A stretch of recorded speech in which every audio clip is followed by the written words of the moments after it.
પ્રથમ પોતાના કાયિક વાચિક અને માનસિક વિચારોને હટાવીને શિવ પંચામૃત પૂજન માટે નિશ્ચિત મનથી પૂજા માટે બેસવું, કારણ કે સર્પણ શ્રદ્ધા અને સશક્ત વિધિ પૂજન કરવાથી દેવી દેવતાઓ પ્રસન્ન થઈને મનોવાંછિત ફળ આપે છે। હવે આપણે પહેલા દીવાની સાક્ષીમાં પૂજા કરવાની છે, તો દીવાની ધ્યાન કરજો। ઓ દીપ દેવરૂપક્ષમ કર્મ સાક્ષી નિર્વિઘ્ન યાવત કર્મ સમાપ્તિ સિદ્ધો ભવ। હવે 3 વાર જલ પીવાનું છે બધાને। આ પૂજામાં બેસવો થોડા આગળ આવી જાઓ, હાથ લગાવો તો પણ આવી જશે બધાને। 3 વાર જલ પીજો, 4થી વારે પ્લેટ રાખજો, એમાં હાથ ધોઈ નાખજો।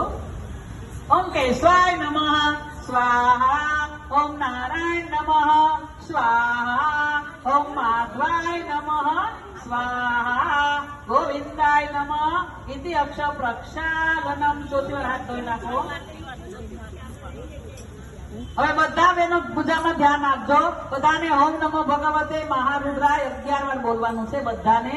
ઓમ નમો ભગવતે મહારુદ્રાય, ઓમ